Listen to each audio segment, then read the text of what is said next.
Good morning, students.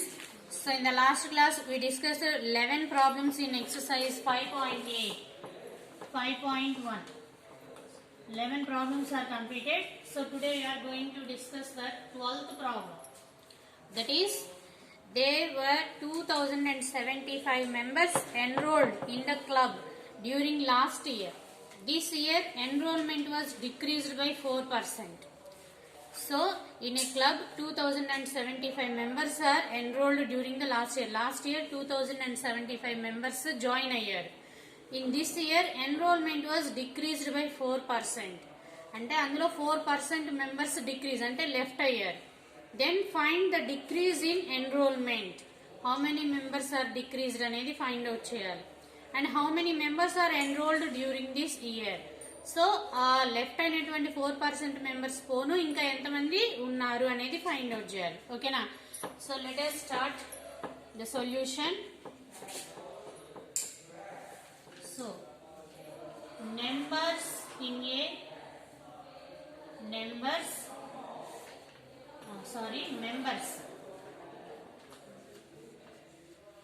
members enrolled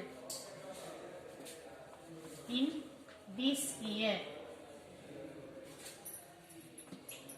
in last year, members enrolled in last year is 2075.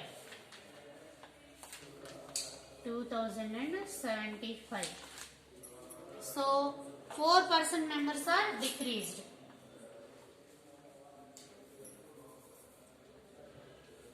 Decreased percentage. Decreased percentage is 4%. So how many members are decreased? So the first option, find out the decrease in enrollment. So decrease in enrollment. Decrease in enrollment is total members 2075. 4% into 4% అంటే per 100 అని చెప్పాం కదా. So 4 by 100. 4 ones 4 25s, 25 ones 25 83s. So 83 members are decreased. Therefore 83 members are decreased. 83 members are decreased. And then the second one is how many members are enrolled during this year. So in total 2075 members, 83 are decreased. So the number of enrollment in this year is 2075 minus 83. Okay. So members enrolled in this year. Members enrolled in this year is total members minus members decreased 83. So the answer is 5 minus 3 2, 7 minus 8 అనేది not possible. So borrowing 17 minus 8 9 and 1. So 1992 members are enrolled in this year. So this is 12th problem. And next 13th problem. A farmer obtained a yielding of 1720 bags of cotton last year. Farmer obtained a yielding of 1720 cotton bags in last year. This year she expects her crop to be 20% more. Then how many bags of cotton does she expect this year? అంటే ఒక farmer, maybe she is a lady. So 1720 bags cotton last year 1720 bags పండించిందంట cotton. This year she expects her crop to be 20% more. ఈ సంవత్సరం దానికన్నా 20% ఎక్కువ crop వస్తుంది అని expect చేస్తుంటే then how many bags of cotton does she expect this year? అయితే ఈ ఇయర్ ఎన్ని బ్యాగ్స్ తనకి yielding అంటే తన ఫార్మింగ్ లో వస్తాయి అనేది. So first of all write the given data. Number of bags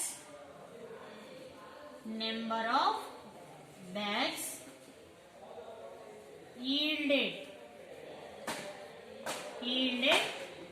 in the last year. Number of bags yielded in the last year is 1720. So 20% of more. So number of bags yielded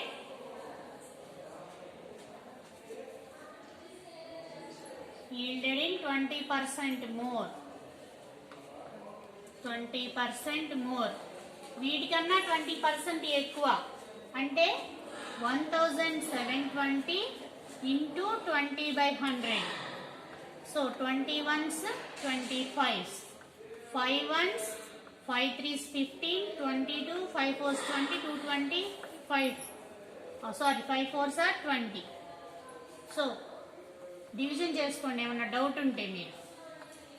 5 3s are 15, 2 22, 5 4s are 20, 2 20, 5 4s are 20. So 344 more bags of cotton is yielded this year. ఈ సంవత్సరం last year కన్నా 344 bags ఎక్కువ వచ్చింది. So therefore number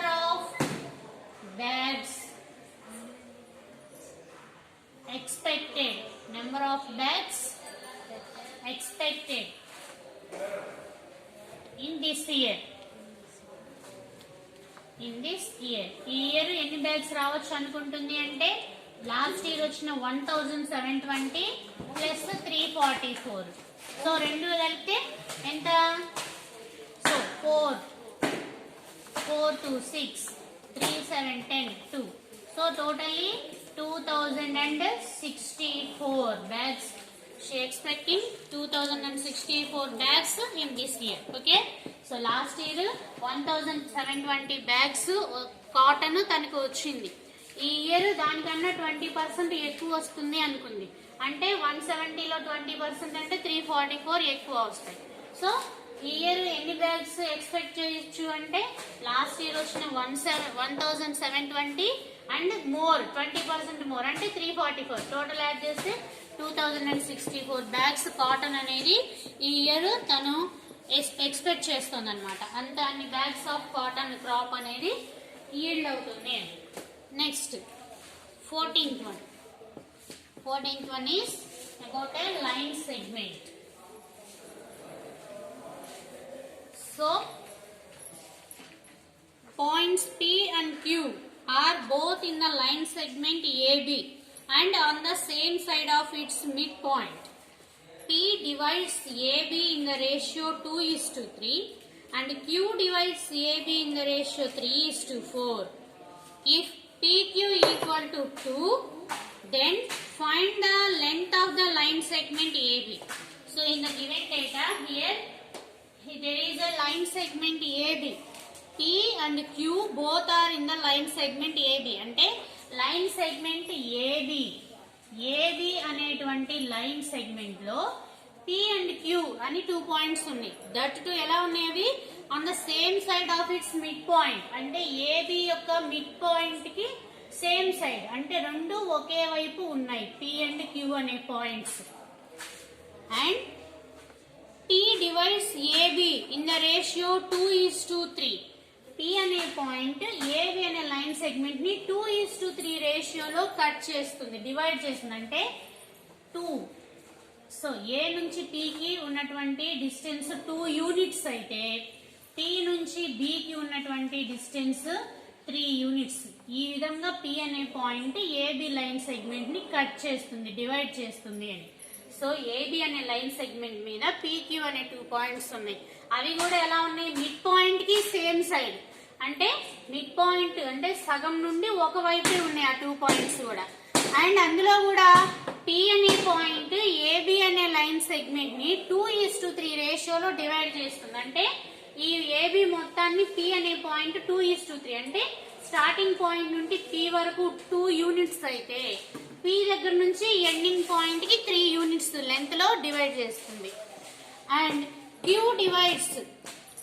divides AB in the ratio 3:4. మరి Q అనే point AB ని ఎలా divide చేస్తుందంట 3:4 రేషియోలో. అంటే స్టార్టింగ్ పాయింట్ నుంచి Q కి 3 యూనిట్స్ అనుకోండి, Q దగ్గర నుంచి ఎండింగ్ పాయింట్ B కి 4 యూనిట్స్ లెంత్. P ఏమో 2:3 రేషియోలో కట్ చేస్తుంది, Q ఏమో 3:4 రేషియోలో కట్ చేస్తుంది.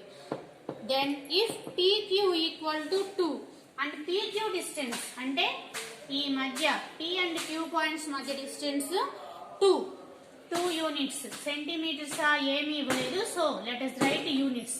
సో PQ మధ్య distance 2 units. Then find the length of the line segment. ఇప్పుడు టోటల్ AB లెంత్ ఎంతో మనం ఫైండ్ అవుట్ చేయాలి. ఓకేనా? సో దీన్ని ఏం చేయాలంటే ఫస్ట్ P పాయింట్ తీసుకుని ఒక క్యాలిక్యులేషన్ చేయాలి, తర్వాత Q పాయింట్ తీసుకుని ఒక క్యాలిక్యులేషన్ చేయాలి. ఎందుకంటే P ఏమో 2:3 రేషియోలో డివైడ్ చేస్తుంది, Q ఏమో 3:4 రేషియోలో డివైడ్ చేస్తుంది. సో ఎలాగంటే ఫస్ట్ P పాయింట్ తీసుకుందాం. First case P divides AB in the ratio 2:3. 2:3 రేషియోలో డివైడ్ చేస్తుంటే అప్పుడు ఏమవుతుందంటే AP distance AP is to PB equal to 2:3. ఓకేనా? So AP is to PB. Is to అంటే nothing but division, ratio is nothing but division అని చెప్పాం, fraction form అని already ఇంత ముందు చెప్పుకున్నదే మనము. So AP by PB equal to 2/3 అవుతుంది. So దీని నుంచి AP అంటే ఈ length. So AP equal to ఈ PB డినామినేటర్ లో ఉంది, ఇటు వస్తే మల్టిప్లికేషన్ అవుతుంది. సో 2/3 ఇంటూ PB అవుతుంది. ఓకేనా? సో ఈ ఈక్వేషన్ ఏమవుతుందంటే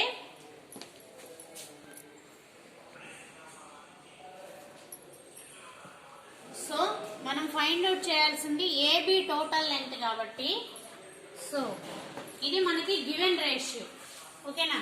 సో దీన్ని బట్టి మనము AB లెంత్ ఫైండ్ అవుట్ చేయాలి కాబట్టి రేషియోని కూడా AB ఫామ్ లో రాసుకున్నాం అనుకోండి. AP is to AB. AP అంటే 2 ఆల్రెడీ.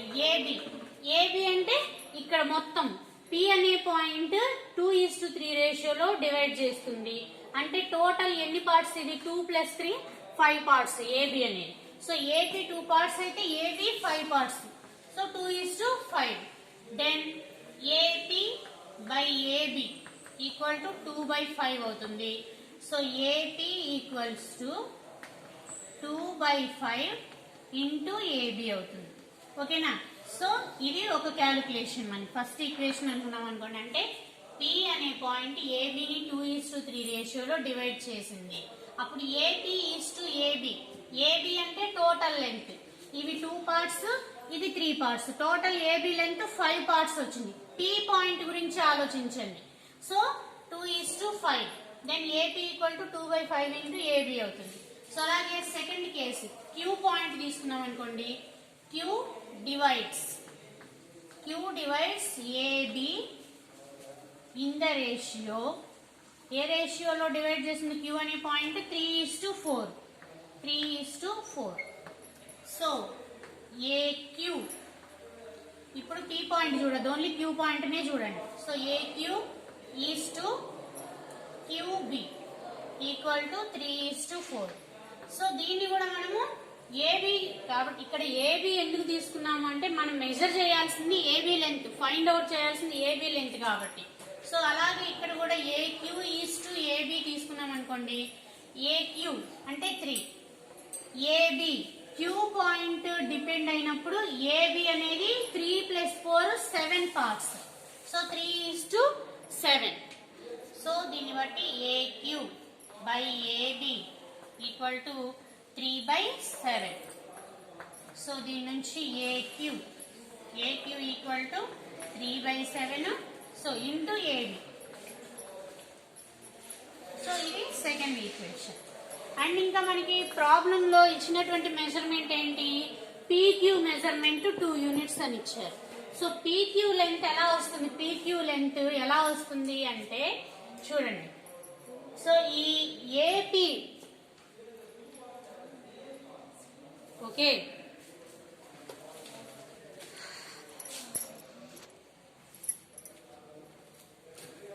సో పీక్యూ లెంత్ రావాలంటే ఏక్యూ నుండి ఏబి తీసేస్తే పీక్యూ వస్తుంది కదా.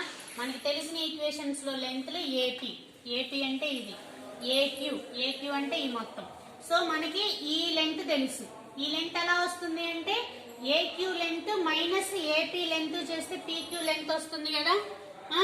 సో ఏక్యూ లెంత్ లో నుండి ఏపీ లెంత్ సబ్ట్రాక్ట్ చేస్తే పీక్యూ లెంత్ వస్తుంది. ఆ పీక్యూ లెంత్ మనకి 2 యూనిట్స్ అని ఇచ్చారు ప్రాబ్లం లో. సో దాని నుంచి మనము ఏబీ లెంత్ ఫైండ్ అవుట్ చేయొచ్చు. సో చూడండి, మనకి ఏపీ తెలుసు, ఏక్యూ తెలుసు. ఏక్యూ నుంచి ఏపీ చేసామనుకోండి, ఏక్యూ అంటే ఇది, ఏపీ అంటే ఇది. ఏక్యూ నుండి ఏపీ సబ్ట్రాక్ట్ చేస్తే పీక్యూ లెంత్ వస్తుంది. సో ఈక్వల్ టు పీక్యూ అవుతుంది. So AQ minus AP, AQ అంటే సెకండ్ ఈక్వేషన్ అండ్ ఏక్యూ అంటే సెకండ్ ఈక్వేషన్ అండ్ ఏపీ అంటే ఫస్ట్ ఈక్వేషన్. సో ఇప్పుడు మనం ఏం చేస్తున్నాము, 2 - 1 చేస్తున్నాం అంటే ఏక్యూ మైనస్ ఏపీ చేస్తున్నాం. That equal to PQ length అవుతుంది. ఏక్యూ అంటే ఎంత వచ్చింది మనకి, 3/7 ఏబి, 3/7 ఏబి మైనస్ ఏపీ అంటే 2/5 AB equal to PQ. PQ length మనకి ప్రాబ్లం లో ఎంత ఇచ్చారు, 2 యూనిట్స్. సో ఈ సబ్ట్రాక్షన్ చేస్తే మనకి ఏబి లెంత్ ఎంత అనేది వస్తుంది. ఓకేనా. సో చూడండి, ఫ్రాక్షన్ ఫార్మ్ ఏబి అనేది కామన్. సో 3/7 మైనస్ 2/5 చేయాలి మనం ఇప్పుడు, equal to 2 units. So 3/7 minus 2/5 అంటే rational number subtraction, fraction subtraction. So LCM తీసుకోవాలి, 35, 7, 5 common divide numbers, common factors ఏమి ఉండవు కాబట్టి ఎల్సిఎం 35, 7 5s 35 కాబట్టి 3ని కూడా 5 తో మల్టిప్లై చేస్తే 15 మైనస్ 5 7s 35 కాబట్టి 7 2s 14 equal to 2. So 15 minus 14 అంటే 1. AB into 1/35 equal to 2. So మనకు కావాల్సింది ఏబి లెంతే కదా. సో ఏబి ఈక్వల్ టు ఈ 35 ఇటు వస్తే ఏమవుతుంది, ఇక్కడ డినామినేటర్ లో ఉన్నది ఇటు వస్తే న్యూమరేటర్ అవుతుంది, అంటే మల్టిప్లికేషన్ ఇంటూ 35. సో 2 into 35 అంటే 70. So 70 units. This is the answer we have to find out. therefore length of AB is 70 units. ఏం చేసాము, ఫస్ట్ మనము P అనే పాయింట్ తీసుకున్నాము. P ఏబిని 2:3 రేషియోలో కట్ చేసింది కాబట్టి ఏపీ ఏబి చేసాం. ఎందుకు ఇక్కడ మనకి ఇచ్చింది ఏపీ/పిబి కదా, మరి ఏపీ/ఏబి ఎందుకు చేసాము అంటే మనం ఫైండ్ అవుట్ చేయాల్సిన లెంత్ ఏబి కాబట్టి టోటల్ ఏబిని మెజర్ చేసాం. సో ఏపీ/ఏబి చేసినప్పుడు ఏమైంది, మనకి ఏపీ/ఏబి చేసినప్పుడు ఏమైంది, 2:ఏబి అంటే మొత్తం కదా, 2 + 3 5 వచ్చింది. అట్లాగే క్యూ అనే పాయింట్ ని దీని నుండి ఏపీ ఈక్వల్ టు 2/5 ఏబి వచ్చింది.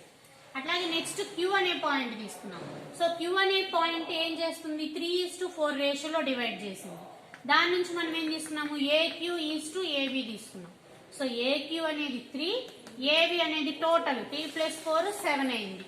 సో దీని నుండి ఏక్యూ ఈక్వల్ టు 3/7 ఏబి వచ్చింది. సో నెక్స్ట్ ఏం చేసాం, మనము ఈ రెండింటిని ఏక్యూ మైనస్ ఏపీ చేసాం. ఏక్యూ మైనస్ ఏబి ఎందుకు చేసాము, మనకు కావాల్సింది ఏబిలో లెంత్ కాబట్టి. అట్లాగే ఈ ఏబి లెంత్ కనుక్కోవడానికి మనకి తెలిసిన లెంత్ పీక్యూ లెంత్ ఎలా వస్తుంది, ఈ ఏక్యూ నుండి ఏపీ తీసేస్తే కదా పీక్యూ వచ్చేది. సో అందుకోసమని ఏక్యూ మైనస్ ఏపీ 2 - 1 ఈక్వేషన్ చేశారు. సో అలా చేసినప్పుడు మనకి ఇది వచ్చింది, 3/7 AB minus 2/5 AB equal to 2 వచ్చింది. సో ఏబి అనేది కామన్ పాయింట్ కాబట్టి సో దీన్ని మనము సపరేట్ చేసి ఈ ఫ్రాక్షన్స్ వరకు రాసుకున్నప్పుడు సబ్ట్రాక్షన్ చేస్తే 1/35 వచ్చింది. సో ఈ 1/35 అనేటువంటి ఫ్రాక్షన్ ని RHS అంటే ఈక్వల్ టు సింబల్ కి ఆపోజిట్ వైపు తీసుకెళ్ళినప్పుడు 35/1 అవుతుంది. 35/1 అంటే 2 × 35 70 units. So length of AB 70 units అని వచ్చింది.